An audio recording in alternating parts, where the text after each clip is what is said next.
Assalamualaikum warahmatullahi wabarakatuh. Welcome back with Bu Isni. Perkenalkan, nama saya Isni Wija Astuti yang akan menemani kalian dalam pembelajaran biologi. Materi hari ini adalah ruang lingkup biologi. Makhluk hidup ada 3, yaitu manusia, hewan, dan tumbuhan. Adapun ciri-ciri makhluk hidup disingkat petir narsis. P-nya adalah pertumbuhan dan perkembangan, E-nya adalah ekskresi atau melakukan pengeluaran, T-nya itu adalah transportasi di dalam tubuhnya, I adalah iritabilitas, R adalah reproduksi atau berkembang biak, N adalah makhluk hidup membutuhkan nutrisi atau makanan, A adalah adaptasi atau menyesuaikan diri terhadap lingkungan apapun, R adalah regulasi, R lagi adalah respirasi atau melakukan pernafasan, dan S adalah sintesis. Maka disingkat dengan petir narsis.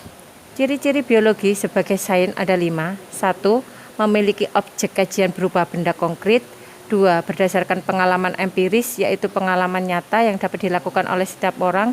3. Metode yang digunakan bersifat baku dengan langkah-langkah yang urut. 4.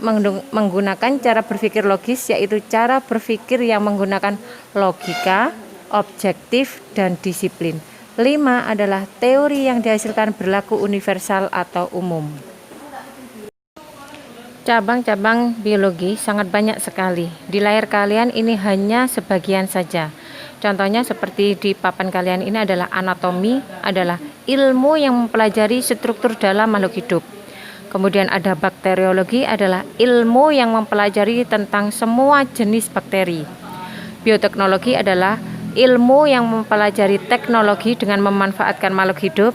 Botani adalah ilmu yang mempelajari tentang tumbuhan. Ekologi adalah timbal balik antara makhluk hidup dengan lingkungan, faktor biotik maupun faktor abiotik. Fikologi adalah ilmu yang mempelajari ganggang. Mikologi adalah ilmu yang mempelajari jamur. Sitologi adalah ilmu yang mempelajari sel. Virologi adalah ilmu yang mempelajari tentang virus. Jadi virus yang sedang marak selama ini, pandemi selama ini adalah virus yang kalian stay at home, makanya itu adalah dipelajari dalam ilmu virologi. Dan terakhir adalah zoologi, ilmu yang mempelajari tentang hewan. Dan masih banyak lagi cabang-cabang ilmu biologi lainnya.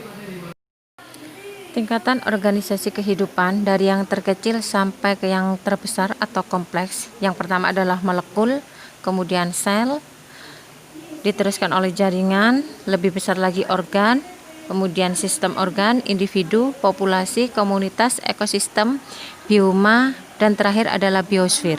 Biosfer ini adalah tingkatan yang paling tinggi. Molekul adalah penyusun materi yang masih bisa disederhanakan lagi, contoh molekul air.